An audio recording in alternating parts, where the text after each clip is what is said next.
Tune in to Heel of the Ring podcast on the Sports Jedi Network channel. May the sports be with you. Because I am the hero the Sports Jedi deserves, but not the one it needs right now. Long live Lexus King.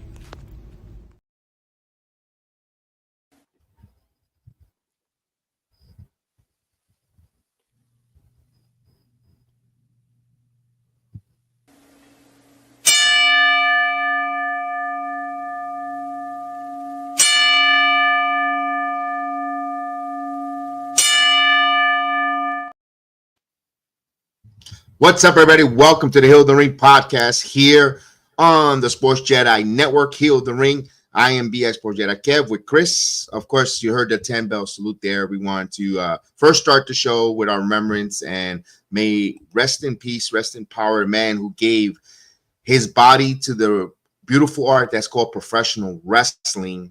The one and only Sabu in memorial. My goodness, when the news came out there earlier, I had to wait to make sure it wasn't a internet hoax or something classless. Just wanted to make sure that it was. I was hoping it wasn't true. Never met the guy, but I just maybe one time seen him in ECW in his peak of his height in ECW arena in Westchester County. His matches were different. His style was unique. He was hardcore, high flyer in the 90s. You're like, ooh and ahs. But he is what you call giving his body to the professional wrestling. He definitely, the impact he has left in all his style of matches for Sabu. May you rest in power and rest in peace, my man. Your legacy and your name will be ever chanted and remember, not just in the 2300 arena, but across the wrestling platform for Sabu. Chris, what's up, man? What's up, everybody? What's up? Yes, welcome to another weekly episode, weekly wrestling here. Yeah, Sabu, man, that was a shocker. Especially because he literally just had his match at WrestleMania weekend against Joey Janela at GCW. The deathmatch scene, Sabu, he's one of the guys that started that. He's one of the godfathers, the pioneers of that style of wrestling. Like Kev said, we say it with everybody in this business. You give your body, but that guy's the true definition of giving your body for this business. Just look at his match just 4 weeks ago. That was kind of hard to watch, but he loves this business and he went out on a good note. One of my favorite Sabu memories, probably the first ECW One Night Stand 2006, Rey Mysterio. I'm a younger guy, so I didn't get to watch his 90s and run in ECW when it wasn't owned by WWE. But just, as a wrestling historian, as a wrestling guy, I've seen all those matches. I've watched all those matches. I know the moments. And there's no one's gonna be as hardcore and badass as Sabu. Especially the time that we live in, 2025. He can't do the shit he's done. So it was a shocker, man. It was a shocker. It's crazy. He just had a match too. A lot of people just met him. A couple fans were smoking with him after the shows. So it's a it's sad. It's sad because 60 years old. It's not old or it's not young, but it's definitely not old. Again, we didn't, there's nothing really, we didn't really look in bad shape. I'm sure if there was something truly, truly wrong, he would have not had in the match he did. So yeah, it's definitely a shocker. Definitely a shocker. Yeah. I don't really like these type. I don't. When wrestlers pass, it's always such a weird feeling. Like with like I don't know. Like it's always a weird feeling. I never know. Like I don't know. It's weird. No, I got you. When that's the grief. We may not know them or not met them, but we have invested our time to watch his match. I mean, to me, one of the greatest to me, the greatest rivalry in ECW with him and Taz. It was almost a year build before they actually got into the ring and they delivered a bang of a match. The anticipation, his tag team with Rob Van Dam, with Bill Alfonso, be part of that as turning on him, not turning on him, going with him, with the whistle, the music, the pomp and circumstances. Yes, was there some ups and downs with Sabu. I remember when he left, I know Paul Heyman cut a promo on him saying that he abandoned and left. But it still was part of the wrestling magic and lore what Sabu brought. Him continued wrestling, just a man that goes underappreciative when it comes to mainstream wrestling. And it sucks because why do we wait to get his flowers when he passes away? I think a lot of people, if you look at on X, I did a video on a presentation video on his celebrating his life, and you see there's a part on the presentation where we have, and I wish I could play it on YouTube, but YouTube will not allow it because of music and all that stuff. We want to make sure that we want to play through YouTube guidelines, but I encourage you to watch it on X. It's there. And you'll see some of the professional wrestlers currently now that they tweeted out their pictures and their moments with Sabu, from Sammy Guevara, from of course everyone in the ECW, or but wrestlers from the independent scenes, from all him matches with Rey Mysterio, or like you mentioned, there and so on and so forth. The impact that Sabu had all across the wrestling interaction with everyone from all the independent scene, phenomenal. A kid from Staten Island, New York. From Staten Island, New York, part of this ECW, this revolution that changed the world of wrestling called ECW, being part of that, and just if he was, again, let's wait until autopsy before people start speculating and saying things about his condition. If he is one, no one really knows, or unless if you're a family member. But I think we should allow that privacy on his cause of death. He's not here, regardless of what the cause of death was. We're gonna miss a pioneer, a man again, led by example, giving his body to this ECW Mount Rushmore, and there's no question. Oh yes. There's no question. This man's ECW. I'm gonna be honest. Like, I'm not one of these guys that are just gonna fake give him his flowers. I'll say this straight up. If you think ECW, you most likely think of Sabu, Rob Van Dam, or Sandman. Those are the three guys you most Taz. No, you think of Taz. Taz, of course, because of the rivalry. Yeah. Tommy Dreamer. No, there's a collective group of guys. It's hard to say a Mount Rushmore for, because when you think of ECW, Tommy Dreamer is the innovator of violence.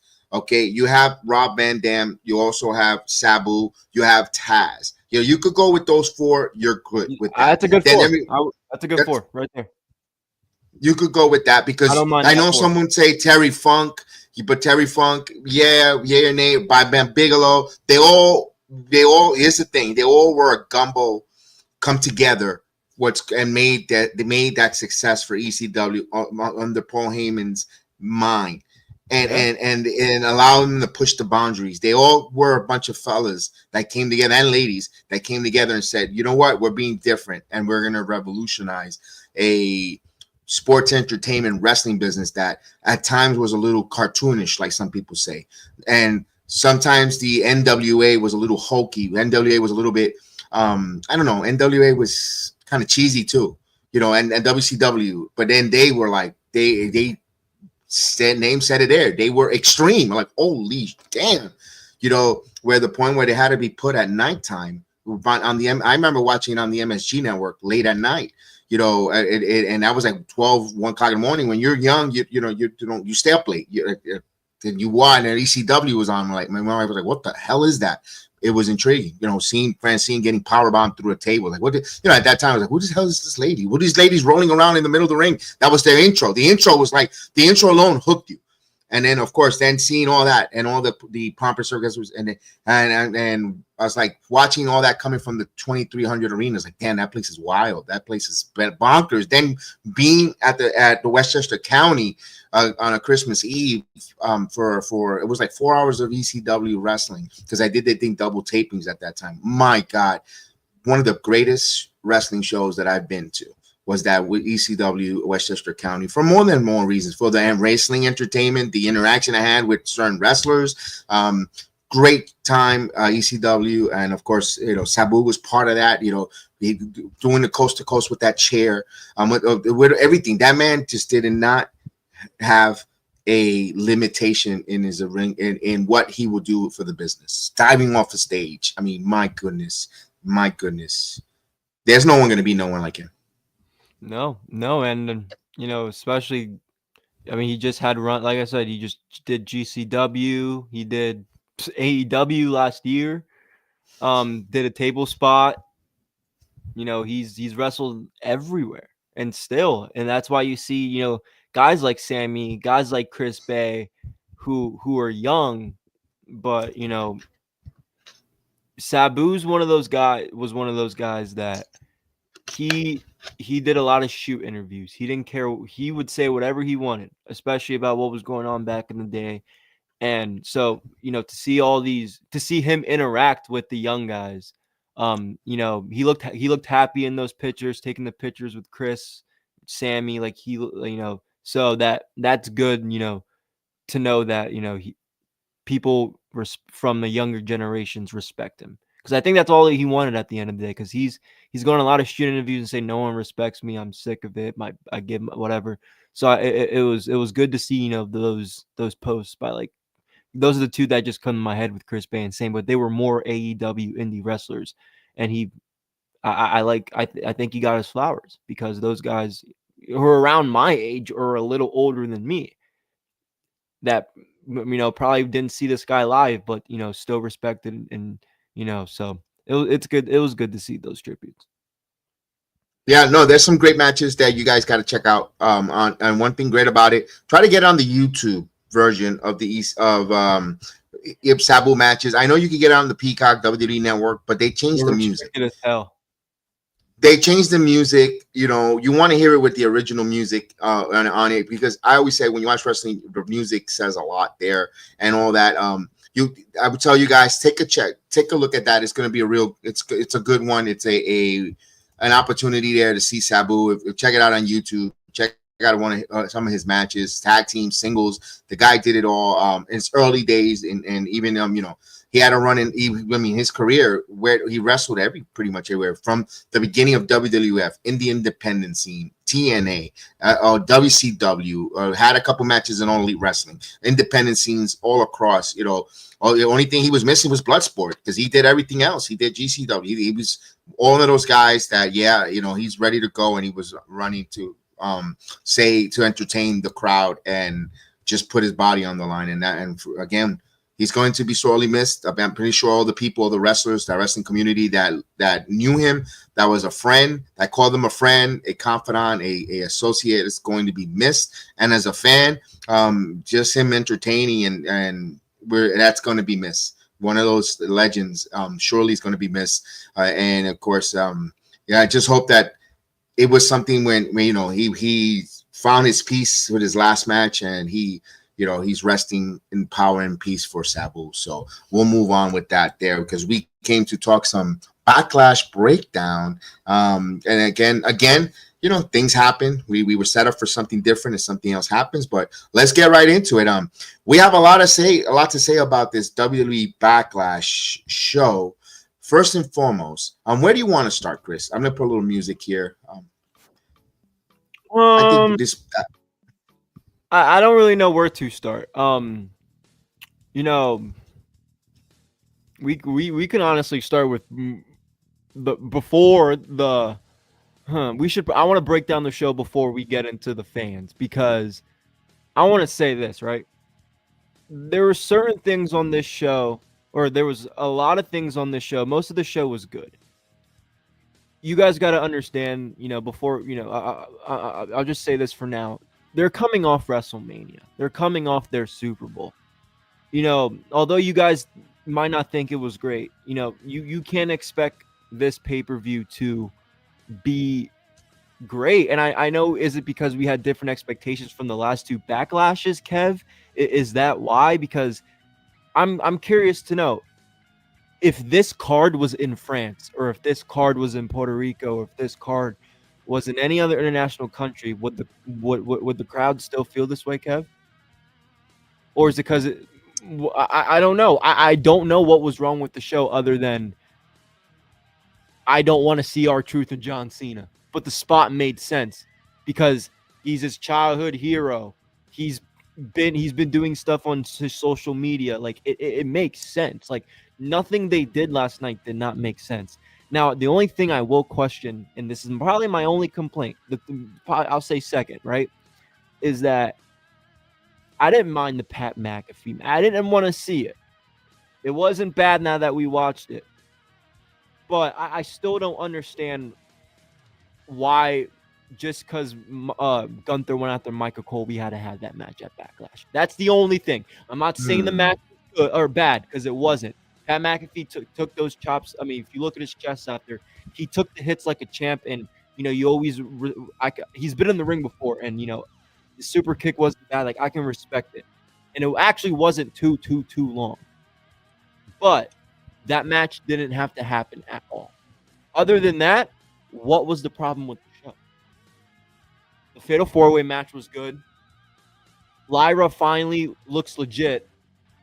And Dominic and Penta had a great match with, I guess, is it because El Grande Americano came out? Is that why you guys are sick of it? I mean, they're doing the AAA show. You guys have to think long term. You guys have to look at it. I mean, that's what we have to do, Kev. We have to start looking at these things long term. What are they doing next? Why did they do this? Instead of going in an outrage, sit there and analyze. Why did they do it? I don't understand what the outrage is. This show was not bad. I mean, you could argue that, you know, the rivalry, the build up between Randy and Cena was quote unquote carried by nostalgia. So fucking what? Excuse my language, but so what?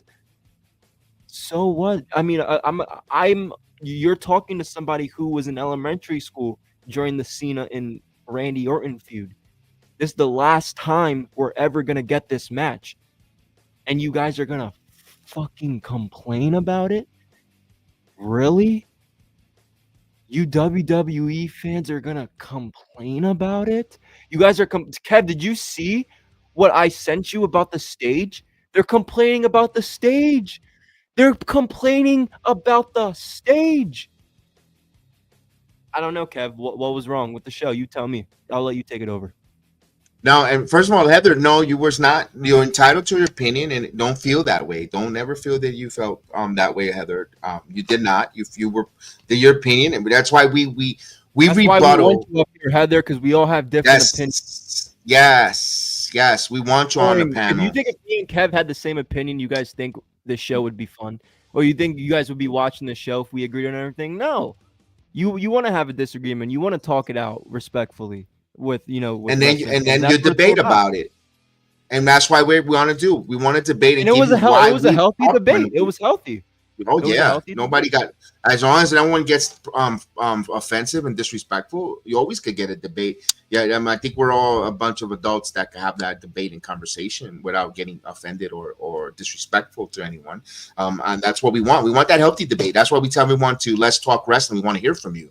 So then, on Monica on the show, then we're just hypocrites because we want to hear from you. We want to talk wrestling with everyone. We want to hear everyone's point of view, and we want to have the conversation and debate and rebuttal about it, and tell you why we think why I feel your opinion is different from mine, and vice versa. When I watched the show last night, I know I watched it again this morning. I said, let me see it again. Maybe I was doing 3 streams. Maybe I was a little fatigued. Whatever the case. No, I watched it. It was to me, this was a very good pay-per-view. I'm going to still stay what I said when it finished last night. It felt like a Saturday night's main event because of the length. It was 2 hours and 45 minutes, 5 matches. Nevertheless, it was a very entertaining show. There was not a dull moment in that card. There wasn't a match where, I got to go to Twitter. I got to go get something, it was all very captivated. From the very beginning, the Fatal 4-Way match was immediately hot. I know maybe you want to make an placement where maybe because Jeff Cobb was your surprise. Here's the thing. When we now watch wrestling, ladies and gentlemen, at least myself, Chris, Chef Dan, and I'm trying to get Heather to that spot. I can't talk for Heather because I haven't had that conversation with her. But I could talk about Chef Dan. We're trying to watch it now, not like fans, not in our fandom. We're trying to watch it as a business. How would the wrestling business benefits the pockets? How are they going to make more money? So remember, when I've been saying this since WrestleMania, wrestling does not have an off season. They continue from story to story. What's going to get you to tune in for Monday, into Tuesday, into Friday, and then to the PLEs? I'm talking about WWE content-wise, because we see NXT bleeds into WWE now and vice versa. So that's what they're trying to do to get you going there and further certain storylines at the moment. So when we look at that, we want to see what's best for money, for business. Sometimes it might not be best for fandom. Our fandom doesn't like it at the moment, but at the end of the day, there's going to be a payoff. They're going to get you your happy moment, because WWE has been predicated on the babyface giving you a happy moment. Watching that pay-per-view last night, they bought you. I think as wrestling fans, we're waiting for that. Oh, the newcomer. You can't have a new debut each and every PLE coming into the company. We just finished doing a video about all these WWE releases, all these releases that are left the company and all the new hirings that we wanted. We wanted Penta, we wanted Ray Phoenix, we wanted Alistair, we wanted. Well, I guess there's there's a consequence when you sign a lot of wrestlers. You have to let go of the ones that are not being utilized. So my point is, you can't have a company every PLE or every bringing someone new to the company and getting, so you could get that last minute pop. It doesn't work that way. It has to be only if it works with a storyline. How did Jeff Cobb work in this storyline? Well, Solo Sikoa thinks that Jacob Fatu needs help against 3 other competitors to keep the GOAT within the Anonali family, to keep the GOAT with their bloodline. So he brought in a hired gun in Jeff Cobb, because Bronson Reed is injured right now. So he went, and I'm pretty sure they're going to explain that on SmackDown. That's the storyline that happened on the United States title. Plain and simple. The storyline, I got it. Jacob retained, and Jacob is going to get irate. He's going to get bothered, pissed off at Solo, because he did not need no fool, because that's the way he's going to say it, to beat those other 3 jabronis. He's got it covered. He didn't need that. He doesn't appreciate it. That's the storyline that's going to play out now in the spring into summer, which is probably going to lead to Solo Sikoa versus Jacob Fatu. But you have to tell the story. Is it predictable? Like I was told yesterday by Nate. Oh, this was a very predictable show. It is predictable that it's going to be Solo Sikoa versus Jacob Fatu. But you know what I'm invested for? The ride to the predictability. Tell me the story you're going to tell me in the predictability when we're going to get Jacob Fatu versus Solo Sikoa in either SummerSlam, Money in the Bank, whenever they decide to pull that trigger, Chris. I want to sit down and I want to watch, and I want to be entertained on how we're going to get to that predictability. Does it make sense, Chris? Well, yeah, this is why I watch WWE. I want to see the story. I want to see how we're going to get there. Look, we're all in this IWC bubble. You're gonna know the predictability. You're gonna know. It's that. Now you have to be invested in how you're gonna get there. And I think we can be invested how we're gonna get there, because first off, Jeff Cobb, my United Empire man, I'm excited for him being in WWE. I loved his work in New Japan, and he had a great match with Kenny Omega in AEW. I'm happy for the brother. I wish he signed in AEW, but I'm going to watch him thrive in WWE. And it makes sense, like you said, with Brunson, him coming in. A lot of people were like, it should have been Zilla. It should have been Zilla. First off, Zilla is killing it right now in the independent scene. He wrestles for House of Glory. He's doing Booker T's Reality of Wrestling, and he's doing a lot of other meet and greets in the fourth rope. I mean, he's a big asset to those indie companies right now, and we're gonna have to wait a little bit on him. However, saying that, for you people, because that's all I saw on Instagram. It should have been Zilla. Should have been Zilla. Where's Zilla? When Zilla does come, not if, when Zilla does come, you guys aren't going to be fucking stoked at him with seeing him align with Jacob? That's going to be the story right there. After him and Solo go at it, and if they do bring him in that way, that's how they bring him in. That's going to be better than him coming in the way he got yesterday. You guys got to be patient, man. You guys got to be patient when it comes to your favorites debuting.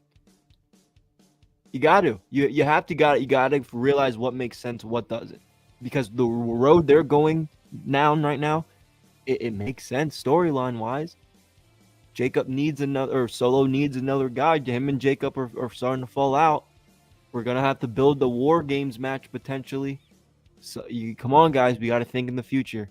We got to think of future events and future. You guys might not like it like that way, but like Kev said, we got to think of it as a business, and we got to start thinking about the future. What PLEs are coming up? What shows? What are they gonna do? This and that. Like it or not, that's how we talk about it over here. Yeah, I agree with you. Like you said, we have to think about, and I know, wait a minute, you got such a long time before War Games happens, but you have to start planting the seed, long-term booking. What was the big complaint that Vince McMahon don't do long-term booking, 50-50 booking, all the complaints that we hear from All Elite Wrestling. So WWE is doing the opposite, yet they're still carrying fire. So I don't get the balance when it comes to the wrestling community with it. Here's the one thing. When it comes to Zila right now, Zila's taking care of some legal issues before he comes to the WWE, like Jacob Fatu. You know, I hate to bring it up there. I didn't want to bring it to that end, but when we're talking about legal stuff, we have to be honest about it. That's why he's not in WWE. Yesterday. Yes. You don't think NXT would benefit with a Sila Fatu in NXT right now? You God, they'd be fucking thriving. Exactly. They dare I say Sila Fatu there? They probably don't. That's why I said when, because he will be there. There's a reason why. Yeah, that could be. He's under the tutelage right now at Booker T, which is pretty much WWE, a wing. Under his wing to point him to guide him right to the WWE eventually. It's just going to take time. Right now, he's getting experience on the independent scene. He's killing it, wrestling for Fourth Rope, House of Glory, all that good stuff. When his impact on the WWE is going to go great. Remember, when the Tongans get healthy, you have the Tongans on one end with Jeff Cobb or with Jacob Fatu. You have Solo Sikoa with Jeff Cobb. Remember, Big Brunson Reed is returning anytime soon. Now you have 3 wrestlers, 3 and 3 there. It may not be your main bloodline members, but this is a lower or a offshoot of the bloodline storyline. They're doing their own storyline, so we have to let it play out long term. At the moment, maybe you're complaining about Jeff Cobb not being, it just got there. Let's see how it plays out. I like the introduction of Jeff Cobb. I want to see him wrestle. And then those that are complaining that he's a 40-year-old plus wrestler and we let go of Dakota Kai, the WWE gave their reasons. Dakota Kai gets injured awfully too much for their liking, where they wanted to give her that major push, but they are afraid of her injuries. They can't put in the top of the women's card because of an injuries, and they've got other women that they could push to the top of the major card, and that's why Dakota Kai's situation happened. And you know what? Jeff Cobb ain't coming in to be your undisputed world heavyweight champion. He's there to be a big monster big monster, with a Braun Strowman era or kind of guy who's just going to be a wrecking ball, an enforcer, and if he gets over naturally with the crowd, the push comes. But his job right now is to be that monster, and if he gets over like Jacob Fatu does, look, it took Jacob Fatu a year before he got into like a push, that major push there, that they protected him. If Jeff Cobb comes with that aura, they'll do the same thing with Jeff, Chris. Yeah, with Jacob, a lot of people knew Jacob coming in. Like me, for example. I think Heather said, I watched Heather's stream when she joined you for TNA, and she said it on point. anytime there was an MLW show and I saw Jacob Fatu on that card, I'm watching it. She's mentioned the Alex Hammerstone. Yeah. Yes. Like good stuff. So a lot of people like myself, like Heather, other people, we've seen it. We've seen it. He's had that name. I think Jeff Cobb could have that. Mm-hmm. Could have that with Jacob.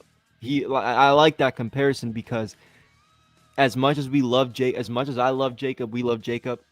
He was in the tag. He was where Jeff Cobb is where Solo, or is where Jacob was when he debuted. Aligned with Solo. He's going to have tag team matches at pay-per-views, build him up, and then Solo's going to get these guys over. He's going to get Jacob over. He's going to get Jeff Cobb over, Tamatonga, all these guys. Like, it's going to be, I like it. I really, I don't mind it. So that's a storyline that there's layers, and we have to have a bit of patience when you can't start rolling your eyes when you start seeing him Solo. There's a reason, like you said, he's getting guys over. The United States Championship match was a really good match. It told its story there. Where do they go now? Now, for who's the next number one contender, it could go anywhere, which way they want to. LA Knight did, Drew McIntyre has a gripe. He never got a one-on-one match. They just get another number one contender. Or we see, Solo Sikoa got turned on Jacob Fatu with Jeff Cobb. There's no one else to help, Jacob, and now Jacob is this babyface run. I don't know. We don't know what WWE injury. You didn't hear that? Say again? You didn't hear about Drew's injury? Yes, yes. Drew McIntyre apparently suffered a head injury on that South of Heaven spot on the table. And I don't know what's the extent of the injury for Drew. We know he was going to do a movie. He was going to be out for a little bit. Maybe this is something where he might be ran off because of an injury. I don't know. Jeff Cobb is coming in. Great, no lie. That's a great thing. We'll see what they do with Jeff Cobb. Creative could poop the bed with Jeff Cobb. He might not resonate with the company. He might not. He might turn into a Good Brothers. Big all this pompous guy, all this and nothing from the crowd. You don't know. We don't know how the WWE universe is, but if they book him right, or they book him with Solo and they get him with the storyline that we think of with Jacob, that's fine. I think we'll be invested in Jeff Cobb going forward. Let's go with the next second match here. Lyra Valkyria versus Becky Lynch. Now, this one had a little bit of you look at it on paper, you had a lot of people rolling their eyes, rightfully so, because the narrative of Becky Hogan, here is Becky Lynch looking to take the women's intercontinental title over Lyra Valkyria. Lyra Valkyria doesn't have no chance in hell. The only way I could see that is Bayley. Me personally thought Bayley was going to make running interference here, where she was going to cost Becky the title and Lyra will retain. There's no way Lyra was going to retain this title. Lo and behold, these ladies put on a banger of a match on the card. Back and forth they went, and my goodness, I am surprised of the outcome. I mean, some great spots. Becky Lynch's left elbow was left bleeding. And then I love when Becky rubs Lyra's face into the mat, and all that stuff. We taunting her fiance on the outside, which he's getting over just sitting there looking like a Poindexter. But he's a wrestler. He's a professional wrestler. Dude is jacked. He just made that look there, but he got over. All in all, Becky Lynch falls in the feet of Lyra Valkyria with no Bayley coming out. So Bayley's not interjected in the story. It was a one-on-one match where Lyra has the best of Becky Lynch now 2-0. I thought this match was fine. Becky, you know what? Bayley wasn't needed. I thought she was, but I'm a little worried with Bayley though, Chris. Yeah, before I get into that, the match was great. The match was good. This is this was Lyra's best match on the main roster. And that's why, again, I'll say it because I'm one of those Becky Hogan. I was, brother, but she did. I'm happy she did what she did, because Lyra needed something, man. And I'm not a big Lyra fan, but I'm gonna tell you what, I feel bad for her, dude. I mean, she put the best match in her main roster career as champion, beating her mentor and people are only talking about clowning her boyfriend or her fiance or whatever. So it's a little, that shit's so fucking weird, excuse me, but it's so weird. But Bailey, yeah, I don't know. I thought she could have interjected herself in there. Becky has now admitted that she did it, and Bailey still has not been seen. So Right. I'm kind of curious to see what they're doing. I don't know what Bailey got going on the side, if she has anything going on the side, but I don't know. It's she should be on TV. She should be on TV.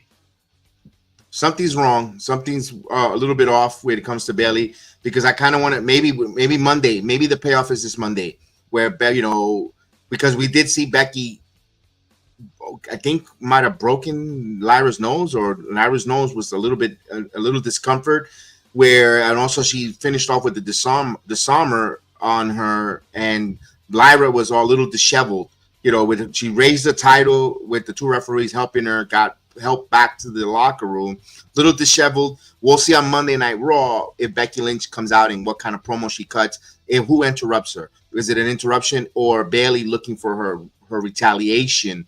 Now that Lyra might be, with a broken nose for a moment, a little bit off TV just for a couple of Monday nights, we'll see where that goes, or what's the outcome. What's the outcome when it comes to that? Right now, they could go Bailey, and Becky coming up, and you got two of the four horsewomen. They're not going to put on a bad match. Now you have some reasoning. She attacked her, cost her an intercontinental title shot for Bailey, or one half of the or tag team title opportunity. So their story to build off of this coming out. There's meat on the bone. Let's see where they go with this. If I don't see Bailey in the next 2 weeks, then there's something fishy going on, where you're going to have to start worrying about Bailey's career in the WWE. You had Jonathan Coachman attacking her, say that she's boring and she doesn't really do nothing. She don't move the needle, which I disagree with Jonathan Coachman on. Neither did he. That's why he's not on ESPN anymore. I mean, Bailey's the one, the most underappreciative horsewoman. She does her best work as a heel, and if she was a heel right now, no one would be talking, no one would be questioning her. And she just came off that heel run with Damage Control, so it was tough to make her go back again heel, because then you become the Big Show. Then she turns into the Big Show, where Big Show changed babyface heel, back and forth, and it was tough to really invest. And people want to, people want to cheer Bailey, though. Even when she was a heel, you heard her with the, hey, let's go Bailey, with her song. So I think Bailey is really a babyface, though. Even though she does great work as a heel, but she gets more over with the crowd babyface. And the same thing with Becky. Becky's a babyface that people want to cheer.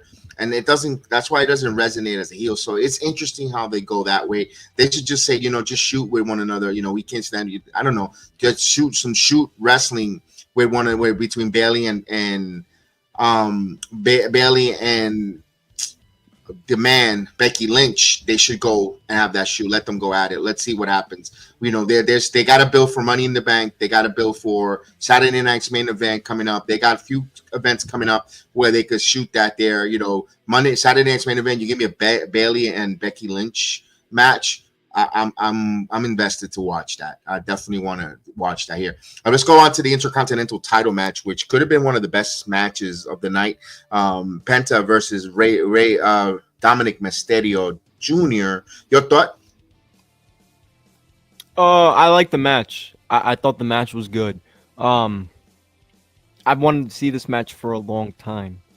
Ever since Penta got to the WWE, they had a good backstage during the WrestleMania press week. There was a video of them cursing at each other in Spanish. So it got me really invested right away. But it was a good match. I like it. They're doing a good job of protecting Penta. He has some losses under his belt, but it makes sense, with him taking the pins, all that. It doesn't help or hurt him, with El Grande Americano coming in and interfering. They're going to probably do the Triple A show, probably have him involved, kind of, and have the luchadors kind of defend their honor, their heritage, and instead of, Chad or whatever coming in and making fun of it. So that's kind of where I'm thinking this is going, but I like it. You know, we keep seeing Finn Balor kind of look at Dominic like, I'm coming after you some way, somehow. I'm turning on you. So that's going to happen in the next couple of weeks. I know they have Money in the Bank and something else before SummerSlam, but I think we'll see in one of these next PLEs with Finn and Dom for the IC title. Oh yeah, here's when it happened again. I know I was told again on the channel. Oh, this show is very predictable. It was predictable that Penta was not going to win the Intercontinental title. We knew Dominic wasn't going to lose that title in his first defense. We knew Dominic was going to retain. But what we didn't know, what was not predictable, how we got to that result. If anyone predicted that a Grande Americano was going to come out with the loaded mask and headbutt Penta to cause Dominic to win, everyone, and I thought Dominic wins with Raquel Rodriguez coming out and causing the low blow to Penta or whatever the case is, where Dominic starts seeing lustful eyes towards Raquel Rodriguez while Liv is away. That's what I thought. Totally fooled me. I didn't expect Grande Americano, but but the result was going to be predictable. That's my point, guys. My point that I'm going to be harping here is going to sound like a broken record because I was told by Nate, oh, this show is very predictable. And I asked him, tomorrow is Sunday and the sun's going to rise again. Well, this is why I'm trying to get to the point. And I'm not trying to be a douche nose or an asshole. I'm just trying to give my point on why we say these things and why we say have an open mind, have an open thought when you're watching professional wrestling. And the same, and it's not just WWE, also All Elite Wrestling, as well as Maple Leaf, as well as NXT, as well as TNA. Have an open mind. Let's see where it goes. Now, if there's no payoff or they go to another storyline, then you could say, that was a waste of my time. But right now, what did they do there? Dominic retained, like you said, Finn Balor eyeing that title. They planted that seed. They planted that story where Finn is, wants that Intercontinental title. He's happy that Dominic has it, but he's like, this guy's a goof. He's a joke holding that title. It should be me. Now Penta loses again, but it wasn't. And in his losses, he's got protected by the losses. Outside interference, outside circumstances, a Grande Americano with a loaded mask. The same thing with Rey Fenix. And Rey Fenix kicked a Grande Americano with the loaded mask, and he caused his foot, and he got pinned. He lost on the ankle lock because of the loaded mask. There's a story there. El Grande Americano is cheating to get that. So what is that going to lead? Either a tag team match and on the Worlds Collide with El Grande Americano, or where these luchadors are going to corner a Grande Americano, and they're all gonna get the conundrums, unmask them, and we're gonna find out who is a Grande Americano. Something along the line is predictable. We all know that's Chad Gable, but it's all predictable. But you know what we're doing? We're enjoying the story of a Grande Americano on when he's going to get discovered with that mask, and when is he going to be confronted and get his comeuppance. That's what wrestling does. That's what's the beauty of the art of wrestling. But we have to quickly harp on it and say this was terrible. Why? Because we'll get to that at the end of the show. We'll get to that on the show because that's what my gripe when it comes to the IWC and all that other stuff. With that, Chris. All in all, this was a real good match. And then we get to the match that had a lot of lightning. A lot of lightning with reactions. Pat McAfee versus Gunther. Now we all say this should have been a 3-minute squash. The viewers at home wanted it quick, but when we looked at the time, the way these matches were going on, it was 8:30, close to 8:30ish, 9 o'clock when this match. I don't remember the sequence. It was early, and we're like, man, this is the last. This is the co-main event, like you want to call it in UFC terms, the match before the main event. And I'm like, damn, this is gonna. I mean, if this is gonna be a squash, John Cena and Randy Orton is not going 60 minutes. They're not doing an Iron Man match. So I'm like, oof. I'm like, but should Pat McAfee really put some offense in this against Gunther? You know what? The whole match, I watched it again today, and I really liked it. The match, McAfee rallied because and you know what? You know how I watched that match? and I'm gonna take this. I'm gonna steal this from Bubba Ray Dudley. Was I watched it with my ears, and the crowd in all that arena who paid a lot of money to sit there, they were cheering, they were invested, they were excited, they enjoyed the match. What's going on in Hinge main event? Salute. Chris, your thoughts on that match? So at first I mean, I didn't understand why the match. Look, the match was good itself. I'll get to the actual match itself, but at first I didn't understand why the match was booked, because it was just Gunther got mad for losing his world title, and then he attacks Michael Cole, and then Pat McAfee, the match at back. Like, I kind of didn't understand that sequence. Like, what, like, why does, like, I just didn't know why it had to be a match because Pat McAfee was standing up for his commentating partner. Like, that part I didn't understand. I'll be completely honest. The match itself, was okay. You saw little spots here and there with, Gunther kind of telling Pat what this and that, but I liked Pat getting the comeback. Like you said, the crowd was very much on Pat's side with him hitting the super kick, the punches. The Pat showed up. He had a good, decent match. It wasn't too long, actually. It was only like 15 minutes or something like that, if that. So it actually wasn't terribly long. There were some spots that I was like, okay, like the choke out spot, and then Pat getting up, I was like, okay, like that shit. But Gunther put him back in the spot, and then they ended the match, which, if the match would have kept going longer after that, I kind of would have had a problem with that, because there's just no way in hell Pat McAfee is getting out of a Gunther chokehold. But he did a good job selling. The crowd got into it for that second there. But the finish was right. There were a couple spots that the finish actually could have happened. Right. But it was an okay match. I didn't understand the reasoning behind it fully, but the match was good. Now, here's the thing. The reason behind it, we were talking about it. Why the hell they booked this match between Pat, like you said, because of a commentator? Then it means everyone in the locker room will go after every commentator for a negative comment if they say in a wrestling match. Guys, here's again, when we told you early in the show, we're looking at this as, if we're going to review wrestling, us, me and Chris, and we're going to give our takes, our opinion, we're going to give it to you like a bit from a business, not a fanboy perspective. The business is you can't rematch Gunther with Jey Uso right now.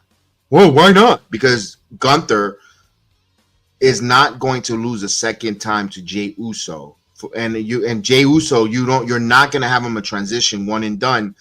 That's a disrespect for Jey Uso, 15 years in the company as your world heavyweight champion. So what you do is you find an aversion, a detour.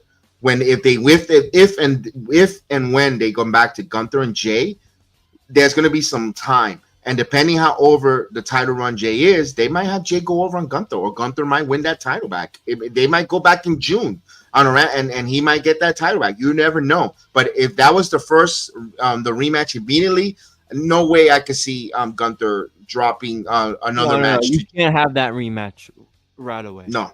You can't. No. And I think business-wise, you can't. I think, no, hell no. And you have to have Logan Paul.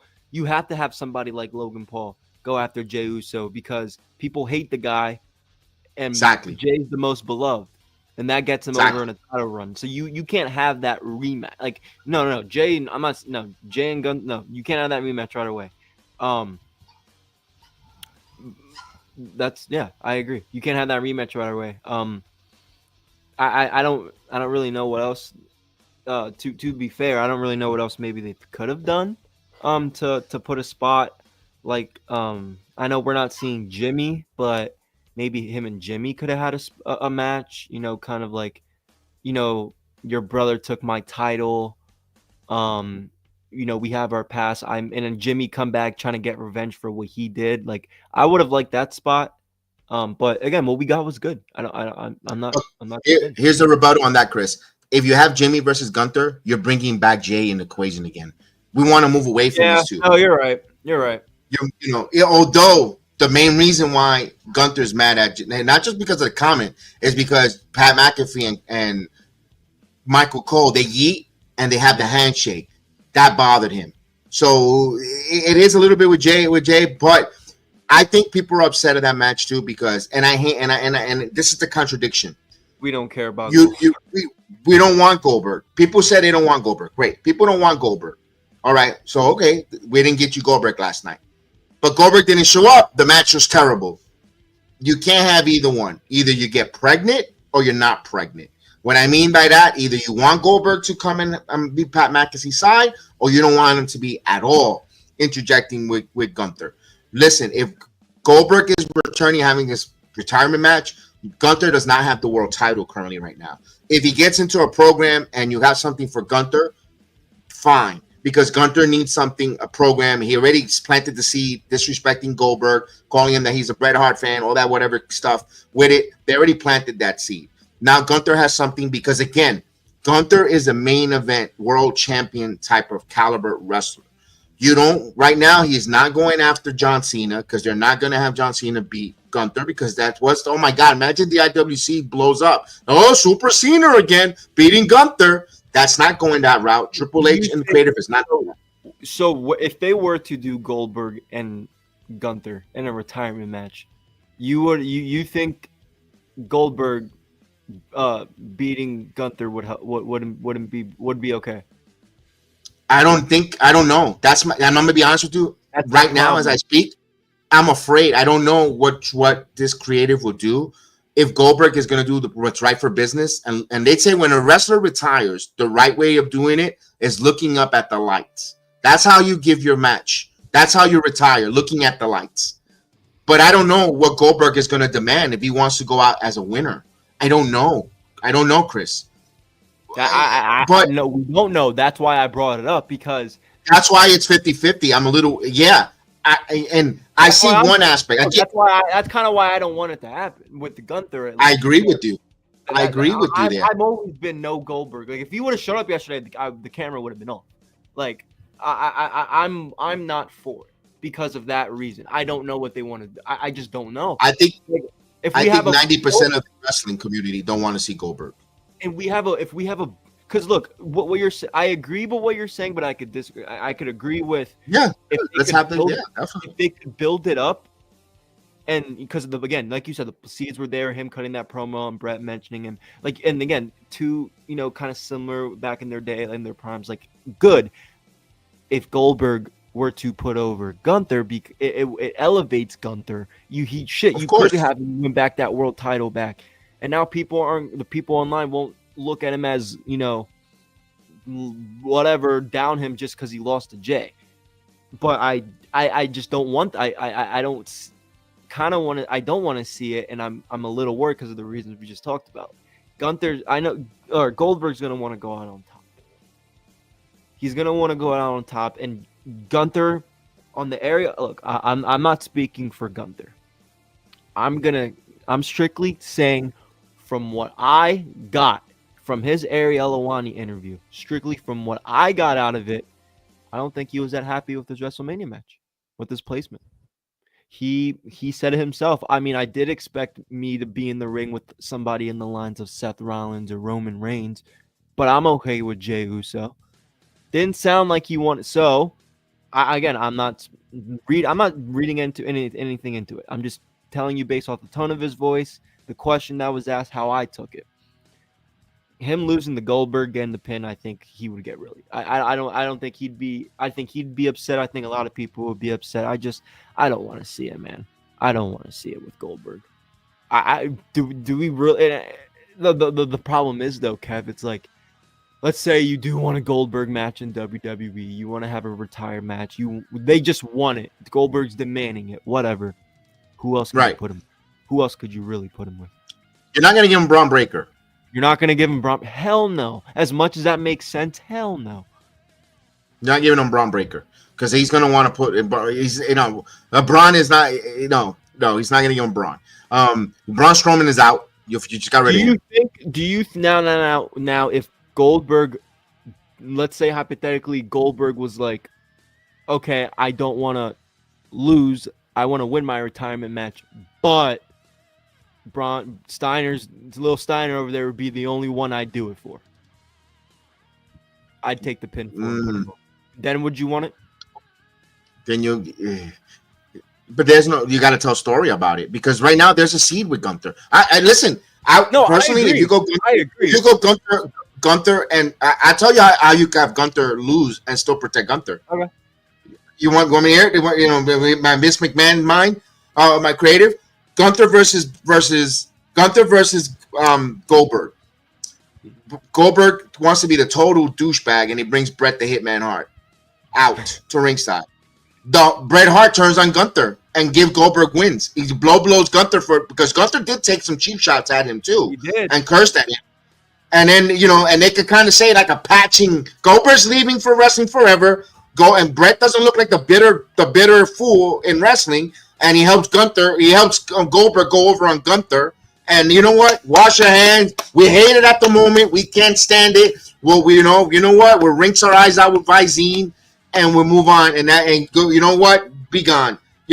That's the one way I can see it. I mean, that's the only way I can see it. Bret the Hitman Hart. No one expects Hitman to turn on to align himself with Goldberg, and again to Gunther. Gunther talking all that, and Gunther loses, and then he could, you know what, Bret? Oh, damn, he had those old legends really attack him. Hey, listen, I'm gonna tell you one thing. Did Johnny Knoxville hurt Sami Zayn wrestling career, wrestling him? I don't think that will hurt. I don't think it will hurt Goldberg. I don't think Goldberg. It was a good build. Wasn't bad. I don't think it'll hurt. I don't think it'll hurt Gunther either. Wrestling Goldberg, but if they do the right way of hurting, I don't think it'll hurt Gunther his momentum.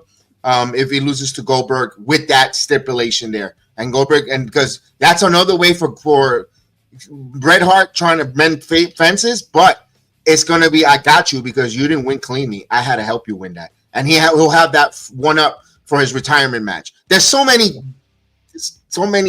things that could come out of it. I'm just saying. I don't think it's gonna happen that way. I'm just throwing it out there. Where if you want Gunther and Goldberg, listen. Again, at the end of the day, I think 90% of us as wrestling fans do not want to see Goldberg versus Gunther, but the man wants a retirement match. He was the face of WCW. He did what he had to do. Also, it's about protecting the future. What did I say? He has a son in college who might be getting into the business. You want to protect and plant that seed there. You want to make that next generation, and there's money to be made in Goldberg's son in the future, as well as Scott Steiner's son. What do you think Scott Steiner mend fences with the WWE? Not only because his nephew is in the company, he's also got a son who's looks to want to get into business and make money. If you have hate or you have burned bridges, guess what? They're not going to cross the WWE bridge. You're going to be eating shit on the independency. I'm not trying to disparage that, but he's not getting, you make great money on the independency, but getting your foot in the company to make some major money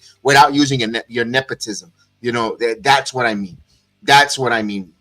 And that's what Scott Steiner is like, nah, I don't want, I'm going to try to get an easy, cushy road. I'm going to fix some burned bridges. So that's what I see there. I can see that going on. Maybe Goldberg, Goldberg might look at the lights because he's thinking about planting a seed for his son. I'll do the job because I want to be my son in the business. My son, could come in here. Maybe his son comes in and Gunther just starts beating him up afterwards, and his son interjects and plants the seed for later down the road for years to come. But for, when he's ready, you never know, Chris. You never know. That's another scenario where Gunther's beating him and he's power bombing him the crap out of him, and all of a sudden, boom, his son is and then you have a stare down and he goes, not quite yet, kid. Not quite yet. You're not in my level, kid. He chops the shit on him, and the kid goes, all right, I'll get you later. I don't know. We'll see on that.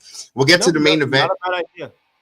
It's a business. It's business. And right now, it doesn't make sense currently right now. 24 hours after this pay-per-view, it didn't make sense. And I get it. It doesn't make sense at the moment. But when we look back, like, damn, that son of a... No one knew that John Cena's on the trailer when Rock was beating up Cody was going to come back a year later to make sense. They planted that seed. No one knew that. No one saw that. All that different little Easter eggs that were there. And maybe that's something that we don't see right now that we're like, damn, son of a bitch, WWE got us again. You never know. Or they just happen by accidentally step in some golden crap. I don't know. We'll move on here. Let's go to the main event. And the main event where it's the rivalry, one of the Ruthless aggression rivalry for the last time. It's set on the pay-per-view one last time. The main event, John Cena, Randy Orton. You saw some pre-match videos telling the story one last time. The showdown between these two legend, undisputed world champion John Cena in St. Louis taking on the hometown favorite Randy Orton. I love the start. It was a healthy chant for Randy. It was loud. You had the John Cena, let's go Cena. Cena sucks. The crowd was invested. The crowd was electric. Great job there. John Cena coming out with the towel with the one last time. And the new merchandise. The match started. The match was not a bad match. This match here was better. Light years better than the Cody Rhodes and John Cena at WrestleMania 41 night 2. Your thoughts on that match? I like the match.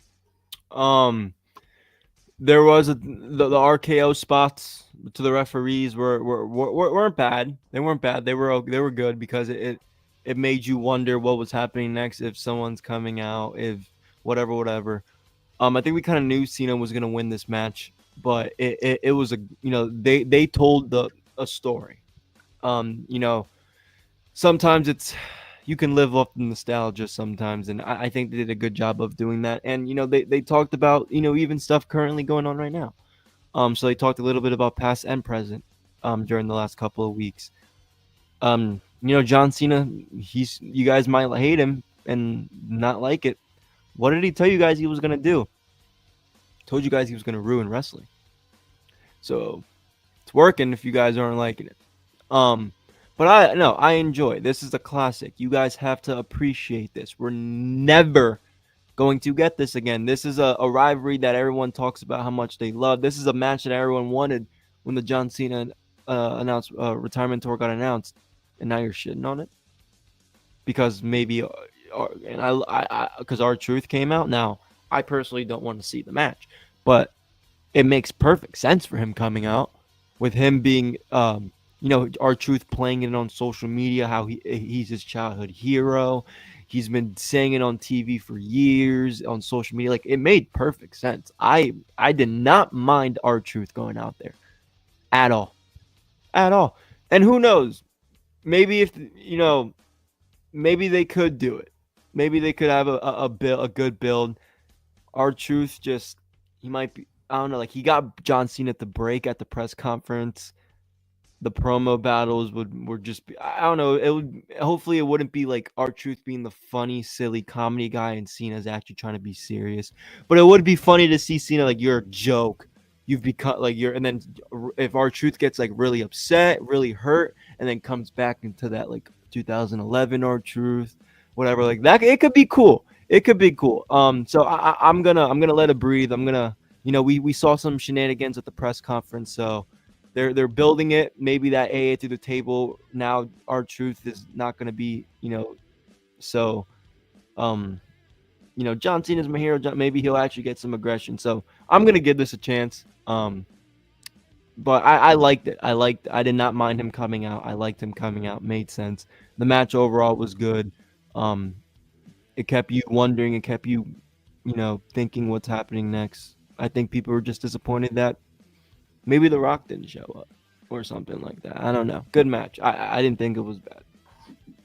The match was really good. Bell to bell, the psychology of the match. They're not gonna give Asai moonsaults. They're not gonna do all this other stuff. They two veteran wrestlers going at it there with their nostalgic clothesline. Yes, there were a lot of RKOs, different spots. The AA into Randy Orton turning it into RKO was great. There were some great false finishes. The two ref bumps was a little bit. The second ref bump, they could have done a little bit out with that. I think personally, I agree with Heather with that perspective. It was maybe that might have been a little bit overbooked with the second ref bump, but then the officials that came out. Now we have another story. Nick Aldis got another RKO from Randy Orton. Is he going to get fed up and say, "I need some respect. I'm gonna have to put respect as a man standing up to Randy Orton"? We don't know. That's a seed that has been planted now for months. When he paid that fine double, then he did that other RKO. Now here, last night, I wanted to see how that goes, if that's something, or does Randy just get suspended for a couple of weeks off of television where they're trying to think of something else for creative when he returns. I don't know. We're going to have to tune in for Friday Night SmackDown.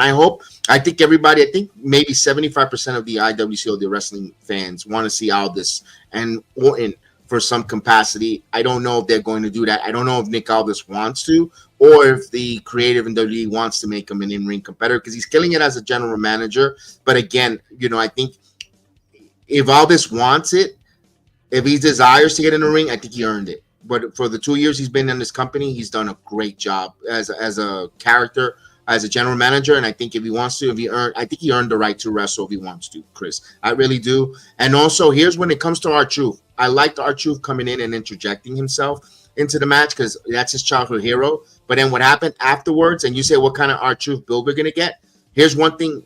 Well, here's two things. You never meet your heroes. In real life, they say you get disappointed. And also, nothing hurts more. I'm not saying Truth is a girl, but when you have a broken heart, you turns into some evil wickedness, and maybe we might get that serious. That's one thing that could take the comedic side of the Truth out for a moment, is a broken heart of John Cena putting him through a table and just snaps him out of it. That's why I want to see where this goes. That's why I'm not downing it right now. That's why I brought that up, because I want to see how maybe the first promo goes. If the first promo is like him trying to make John Cena break, I might have to come on the air and kind of not think this is gonna. But again, I even might give it 2 weeks to breathe it out before I even really give a real opinion on it. Because if you've seen R-Truth before this whole comedic shit, that dude could work, man. Yeah, he could still work even in the comedic world. Okay, let me rephrase that. When he's a serious guy, and he's not like in the comedic world, because like in the 24/7 title wearing goofy. No, when he's a well-respected guy who's in the ring talking serious, he's really good. Like, he's really good. Like in the NWA, and like when he was their first African black champion, like he had a really good run. Like he had a really good run in TNA in mid 2000s. He had a really good run. So like he can be that. I want to see that mid 2000s TNA R-Truth against. But yeah, just him, like you're right. It could relieve the comedy. It could relieve him, because he's known for going out there and trying to make guys break. That's what he likes to. In this situation, I don't want to see that. That's the only thing I'm saying. Well said there. We'll see, because I think he's going to be serious. I think he's going to get heartbroken, and we're going to have a different Truth. I think we're going to get a different Truth, and I know that man could wrestle. He could still wrestle at his age. He still could go. So, you know what? I think there's going to be a moment in if they do have a match where I think we're going to get rally behind Truth, that we're actually going to think that Truth might have an opportunity to win the world title. I don't think he will, but I think there's going to be a moment in the match that he's going to make us get into the moment, but actually believe that he might possibly become a world champion. But that, again, it's predictable, but we want to see the story of how we get to the predictability. That's what we're wrestling. Again, they said it's determined. Everyone, again, it's determined, it's predictable, but we are invested in the story. Entertain us on how you're going to make it look predictable. We know it's the predictability. We know that, but we're in for the ride on telling us the story. How do you get there? That's all we care about. We know that the Avengers were gonna beat Thanos, but we saw the 2 hours, or we saw the 2 movies on how they did it. That's simple. That's what wrestling is. For people to complain, I don't get it here. I don't get it. Just because a couple of people who have a high profile channel or on different platform that has a broader voice heard comes up with a negative thought or didn't like it because they didn't get booked because they didn't look like Nostradamus on their channel, because they have to book it like this, or that was trash, or this wasn't good, or this was terrible, I wasn't invested, I didn't like. People in the IWC, they like the negativity, because the negativity, what does that do? It gives you more impressions. It gives you more likes. People are going to gravitate to your negativity to look or to agree or disagree. When you have certain wrestlers react or retaliate or rebuttal, and then the negativity starts dwindling down into personal attacks. You know, we see that from Ricochet. We see that from other wrestlers. And people like to put the negativity post or being a contrarian because it attracts impressions. If you put a lot of positivity or you put something positive, you don't get a lot of interactions. You don't get a lot of people looking at it. You don't even get the like. Look, the hard buying on X is totally free, and people have a hard time. Even when you make a good post, they just ignore it. They look at it and they move on. But the minute you say something negative or you make up a lie, like, you know, about Odyssey Jones, everyone and their mother likes it, retweets it, and other stuff like that. And I think that's what it is with the IWC, and that's what happens with wrestling. Twitter accounts. They hear a negative take from a company, from a podcaster or influencer, and they copy and paste it, and they repost it, they re-say this and that, because the negativity draws people to their tweets, to their shows. Listen, we try not to be, we want to see it from a business perspective, and we try to be objective. We're also not putting salacious, and again, and I want to put this out there. If you're a female podcaster, we want female podcasters on our channel. We want like Heather Wright. We want other female podcasters on our channel. But we don't need to have the female podcasters on our channel show skin or show salacious photos for you to go check her podcast or their channel. No, we want you to come on our channel to give us your takes on how you think you view the wrestling, your personal opinion, your thoughts. I don't need your skin to push the narrative or people to come watch. If you need that for them to watch, are they really watching for your wrestling takes, or are they watching thinking they're going to, because you're putting out, and then you get upset if you get treated like a physical object or disrespected for your female body than your wrestling takes. Just say that, ladies. I see a lot of you, and you're up and comers too. Stop. You're talented enough to have a wrestling opinion. Live off of that. You don't need to. You do what you want. You do what you want, but don't. But when you get typecast or stereotyped, don't get upset. That's all I gotta say. I agree. You know, while we're on that, you know, fucking, I'm gonna talk about it. It's annoying. It's really frustrating. Because there are some good female-minded women out there, and we there's certain stuff that we shouldn't really be talking about with the women, and that's why we would like your perspective. And you know, it's just, but it's hard. Like Kev said, we don't need anyone showing skin to do it. That's what it is, and I hate to, you know, sound like an ass or whatever, but it's the truth. That's what people want to watch. That's what drives ratings these days. So it's an annoying situation, but there are some talented female wrestling minds out there that need to get that. You know, we want to hear from you guys. We want, you know, we had an independent wrestler come join us and go watch it. It was a really good conversation. We talked about her story in the professional wrestling. That's it. That's all we kept it as. And shit, we could have kept going if we didn't have other streams to do. So you know, those are the type of females we love to interact with in this community. Yeah, absolutely. And even those independent wrestlers, especially for Nadir, Ms. Robes, thank you. Appreciate you coming on us. We did not cross the line and ask for anything about, are you single? Are you married? What's your status? That's not our business. We want to know how you got into this business that's wrestling. What's your love, your passion, what you got going on, what's your goals, what's your aspiration? What do you want to do in this business that's called professional wrestling? Because we want to support your wrestling career. We're not here to support your love life, which, hey, disrespect. We might meet each other. We might have a friendship. I've told everyone many times, happily married man, don't need it. Don't have it. I'm happy. Yeah, I'm happily married man. I definitely want to do is talk wrestling and talk about your journey, ladies. Your journey also, if you're an independent wrestler, a wrestler, I want to know your journey, your aspiration, what things you have to go through, what barriers and what hoops, what stuff that you have to overcome in this business. The same thing with the male wrestlers. We want to know what situation you guys are going through, because it's, males go through different things as well. You got to compete physical. You have to be physical. You have to be fit. You have to be this. We want to hear, and we want to know what drives you. We couldn't care less what you do outside of the square circle, at least in this podcast. We respect. We give you your privacy and your respect. What you do outside of the square circle. We want to know what's going on in the square circle. We might ask the one thing I'm going to say, my answer to you, that I'm asking you outside of the square circle. What's your favorite baseball team? Or if you're a New Yorker fan, that's what I think that's the most. Or maybe if you're a Miyagi-Do or Cobra Kai. Yeah, I agree. That's the most I will go. That's Me too.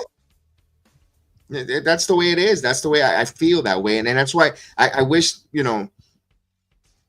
I guess that's what's going to separate us, Chris. We have to be different. We have to be different, and we're not going to go there. The dirt sheets. We're not dirt sheets. I hate him. I don't know about you. I can't stand him. I can't stand somebody interviewing somebody and just knowing that they want to get. Oh, so you and this person had a situation. How are you guys now? Really? Or Triple H said, "What do you think of his comment? Really, you're gonna make her talk? You're gonna put her on the spot by making her talk about her boss? Like Fightful, Waffle House guy, Denise. You guys are all fucking guilty. That's all you guys like to do. That's all your content is. But if you're not making stupid Waffle House jokes, you're trying to ask embarrassing questions and get dirt sheet for a headline for your own media.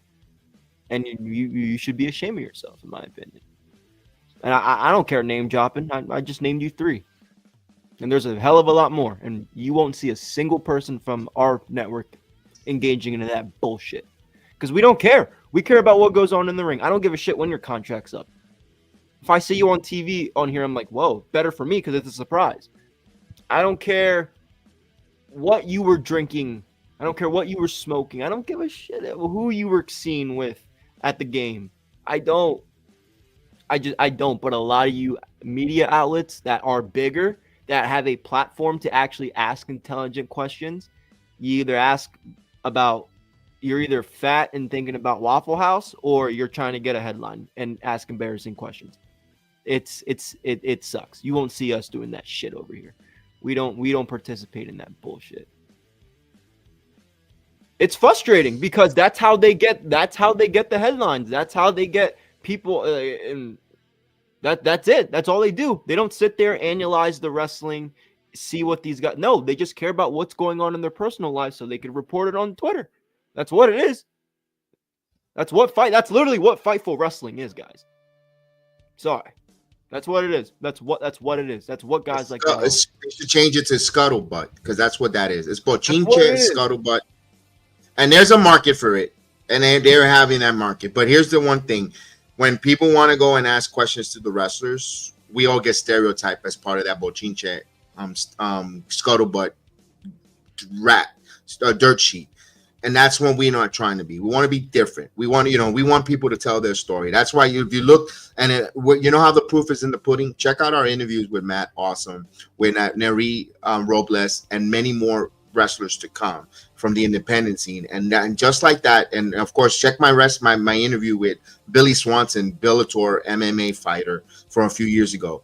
The one question I asked was, Mr. Miyagi-Do or Cobra Kai? That's the one personal question. Everything was relegating up to the story of who was the MMA fighter coming up, what is his goals and aspiration in the MMA world, and as well as a wrestling.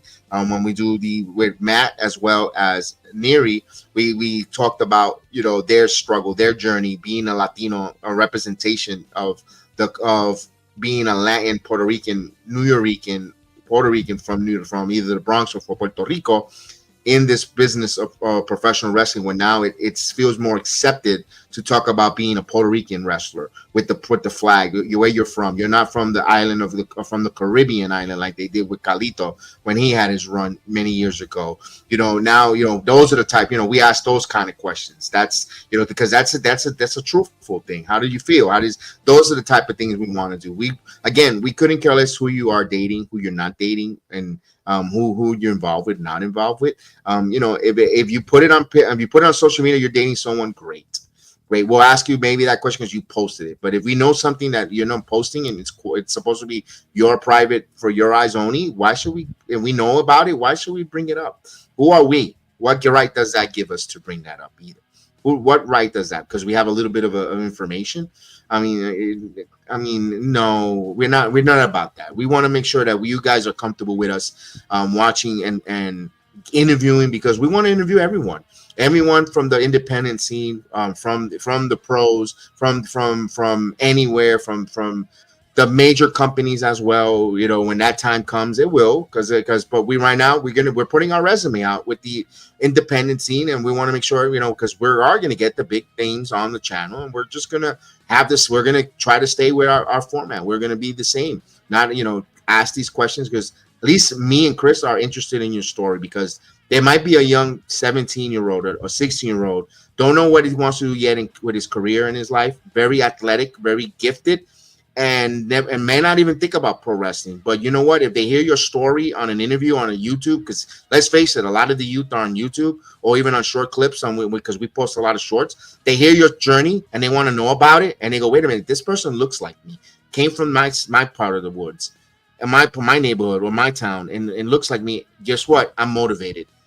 You know what? Wrestling, really? I never thought about wrestling. You get to travel the world, where you could travel the globe and do something you like. Not just the Army, not just the Navy, not the armed forces. You could do it in professional wrestling as well.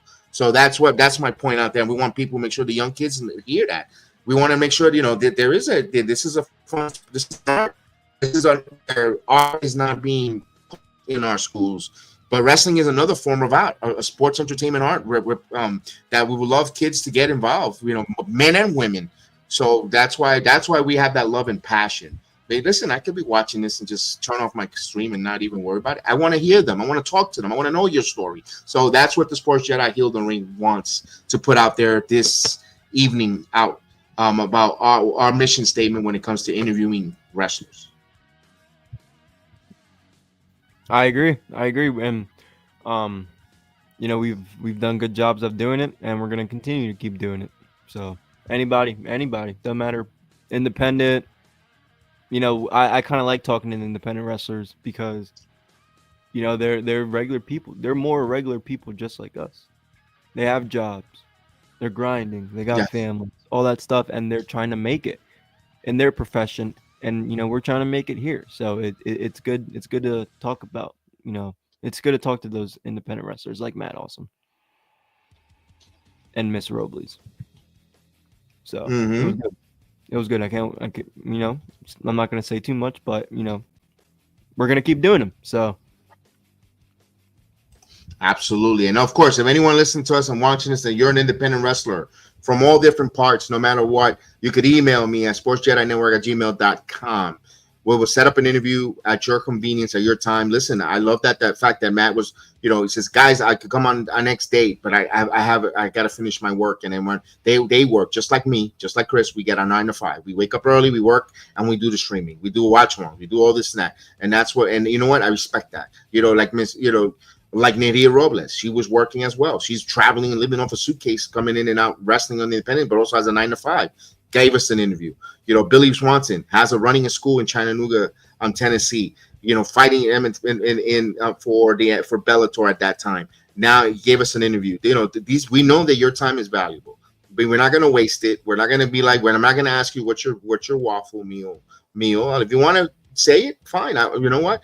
Hey, you know what? When we break bread, we know. Now I know what if you're running late, I know what to order for you. If we do sit in a Waffle House, that's fine.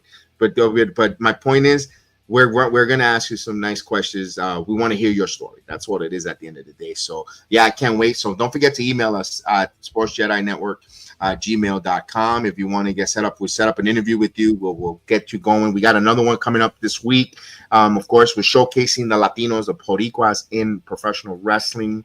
Of course, leading up to the big Mike Santana Puerto Rican Day Bash on House of Glory coming up. We cannot wait.